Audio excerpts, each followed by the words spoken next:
Hello students, viewer today's new video. आज हम एक रिवर्स ग्लाइकोलाइसिस के बारे में पढ़ने वाले हैं, जिसे आप सब ग्लूकोनियोजेनेसिस के नाम से जानते हैं। ग्लूकोनियोजेनेसिस यानी synthesis of glucose from a non carbohydrate precursor.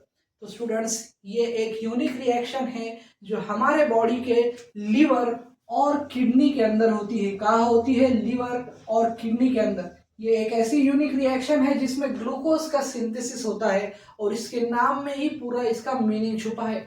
ग्लूको यानी ग्लूकोज, नियो यानी न्यू और जेनेसिस यानी सिंथेसिस यानी नए ग्लूकोज मॉलिक्यूल का सिंथेसिस। पर आप सोच रहे होंगे कि बॉडी को ऐसी क्या जरूरत पड़ गई कि उसे नया glucose non carbohydrate precursor source का यूज कर बनाना पड़ा। तो स्टूडेंट्स, ये सब आज हम पूरा पाथवे स्टडी करने पर समझने वाले हैं। तो स्टूडेंट्स, मेनली ग्लूकोनियोजेनेसिस एक्टिवेट होता है स्टार्वेशन कंडीशन में, लो कार्बोहाइड्रेट डाइट कंडीशन में या ओवरनाइट फास्टिंग के अंदर। और ये दो जगह पर होता है, लीवर या किडनी के अंदर। और लीवर के अंदर ये ज्यादातर होता है। तो स्टूडेंट्स, किडनी के अंदर ये रेयरली होता है, पर लीवर के अंदर ये फास्टिंग कंडीशन में कंटिन्यूअस होता रहता है। तो स्टूडेंट्स, हमारे यहाँ पर इस यूनिक पाथवे के अंदर, इस यूनिक ग्लूकोनियोजेनेसिस पाथवे के अंदर प्रिकर्सर मॉलिक्यूल है पायरुवेट। क्या है स्टूडेंट्स? पायरुवेट। पायरुवेट एक नॉन कार्बोहाइड्रेट प्रिकर्सर मॉलिक्यूल है। और आप ये भी सोच रहे होंगे कि पायरुवेट आया कहाँ से? पायरुवेट आया है स्टूडेंट्स हमारे लैक्टेट के यूज से। क्योंकि जब मसल सोर होते हैं तो ये हमारे आरबीसी के अंदर लैक्टेट जमा हो जाता है और फिर ये लैक्टेट लीवर के अंदर ट्रांसफर होता है और लैक्टेट डिहाइड्रोजिनेज एंजाइम की मदद से हम इसे कन्वर्ट करते हैं पायरुवेट के अंदर। किसके अंदर स्टूडेंट्स? पायरुवेट के अंदर। और यहाँ से फिर ये पायरुवेट हम यूज करने वाले हैं, क्योंकि इंटेंस वर्कआउट कंडीशन में भी ग्लूकोनियोजेनेसिस एक्टिवेट होता है। तो स्टूडेंट्स, पायरुवेट हमारा प्रिकर्सर मॉलिक्यूल है जो एक नॉन कार्बोहाइड्रेट सोर्स है। और फिर आप ये भी सोच रहे होंगे कि ये जो रिएक्शन दिख रही है आपको पूरी, ये तो उल्टा ग्लाइकोलाइसिस है, ये एक रिवर्सिबल ग्लाइकोलाइसिस रिएक्शन है। तो स्टूडेंट्स, आप सही है, पर यहाँ पर तीन चेंजेस है। यहाँ पर डायरेक्टली तीन यूनिक एंजाइम इन्वॉल्व है जो यहाँ पर रिवर्सिबल रिएक्शन को कैरी आउट करने में मदद करते हैं। और ये तीन स्टेशन है। पहला स्टेशन यहाँ पर है, दूसरा यहाँ पर है और ये तीसरा यहाँ पर है। तो ये रिएक्शन चलते वक्त मैं आपको एक्सप्लेन करूंगा कि ये तीन एंजाइम रिवर्सिबल ग्लाइकोलाइसिस के अंदर क्यों इन्वॉल्व है। तो स्टूडेंट्स, चलो स्टार्ट करते हैं हमारा ग्लूकोनियोजेनेसिस। तो सबसे पहले सेल के अंदर स्कार्सिटी ऑफ कार्बोहाइड्रेट हो चुका है। ब्रेन को कार्बोहाइड्रेट चाहिए, आरबीसी को कार्बोहाइड्रेट चाहिए। और ये सब हुआ है लो कार्बोहाइड्रेट डाइट या फास्टिंग, ओवरनाइट फास्टिंग या इंटेंस वर्कआउट की वजह से। फिर हमारे आरबीसी में लैक्टेट, हमारे बॉडी के अंदर लैक्टेट जमा होता है और आरबीसी लैक्टेट को लीवर में लेकर आता है और लीवर में लैक्टेट डिहाइड्रोजिनेज एंजाइम उसे पायरुवेट के अंदर कन्वर्ट कर देता है और फिर हमें मिलता है पायरुवेट नॉन कार्बोहाइड्रेट सोर्स। और फिर पायरुवेट को यहाँ पर डायरेक्टली फॉस्फोइनॉल पायरुवेट में कन्वर्ट नहीं किया जाता। यहाँ पर पायरुवेट कार्बोक्सिलेज नाम का एंजाइम इन्वॉल्व होता है जो पहले ऑक्सैलो एसीटेट बनाता है। क्या बनाता है? Oxalo acetate. और फिर फॉस्फोइनॉल पायरुवेट बनता है, पीईपी। डायरेक्टली फॉस्फोइनॉल पायरुवेट नहीं बनता। यहाँ पर एक यूनिक शिफ्ट है, ये पहला शिफ्ट है जिसमें पायरुवेट ऑक्सैलो एसीटेट में कन्वर्ट होता है और फिर ऑक्सैलो एसीटेट फॉस्फोइनॉल पायरुवेट बनाता है और फिर फॉस्फोइनॉल पायरुवेट से हमारी रिएक्शन स्टार्ट होती है।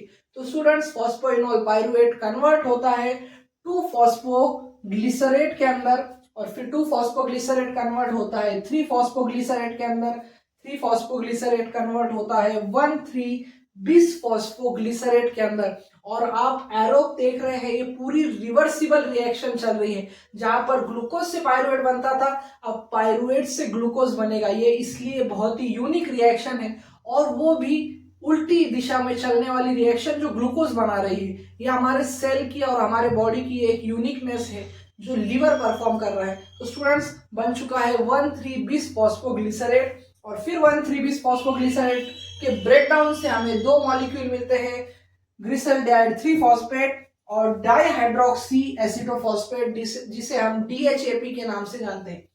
फिर यहाँ पर ये दोनों का कॉम्बिनेशन होता है डाइहाइड्रोक्सी एसिडोफॉस्फेट का और ग्लिसरॉल्डिहाइड 3 फॉस्फेट का। दोनों कंबाइन कर कर हमें देते हैं फ्रुक्टोज 1,6 फॉस्फेट। और यहाँ पर दूसरा शिफ्ट है, फ्रुक्टोज 1,6 फॉस्फेट को कन्वर्ट करने में, फ्रुक्टोज 6 फॉस्फेट में कन्वर्ट करने पर यहाँ पर एक एंजाइम इन्वॉल्व है और वो है PFK यानी phosphofructokinase 1।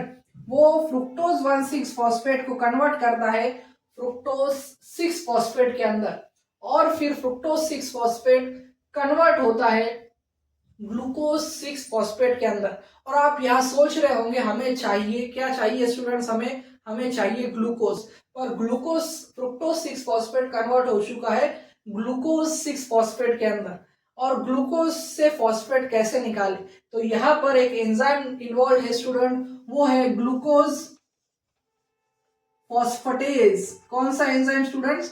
Glucose phosphatase. Glucose phosphatase एक ऐसा एंजाइम है जो फॉस्फेट को रिमूव करता है और फिर यहाँ पर ग्लूकोज 6 फॉस्फेट का ये जो 6 नंबर का फॉस्फेट ऐड हुआ है वो रिमूव कर देगा हमारा ग्लूकोज 6 फॉस्फेटेज और हमें लास्ट पे हमारा इंटरेस्टेड मॉलिक्यूल मिल गया, वो है हमारा ग्लूकोज।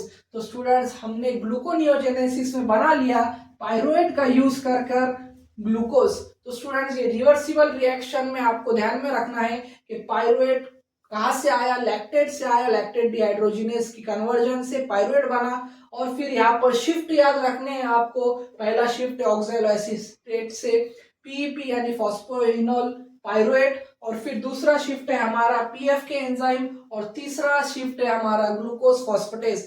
ये तीनों इन्वॉल्व होंगे तभी ही जाकर हमारा ग्लूकोज बनेगा, क्योंकि कुछ रिएक्शंस ऐसी है वहां पर रिमूवल ऑफ फॉस्फेट है या एडिशन ऑफ फॉस्फेट है और वहां पर कुछ यूनिक एंजाइम की जरूरत होती है। तो ये 3 यूनिक एंजाइम इन्वॉल्व है, पहला है पाइरुवेट कार्बोक्सिलेज, दूसरा है PFK1 और तीसरा है ग्लूकोज फॉस्फेटेज। तो ये तीनों एंजाइम की मदद से हमारे रिएक्शन रिवर्सिबल डायरेक्शन में चल गई और पाइरुवेट से हमने ग्लूकोज बना लिया। तो स्टूडेंट्स ये था ग्लूकोनियोजेनेसिस, जिसमें हमने नए ग्लूकोज मॉलिक्यूल को नॉन कार्बोहाइड्रेट प्रिकर्सर पाइरुवेट की मदद से बना लिया।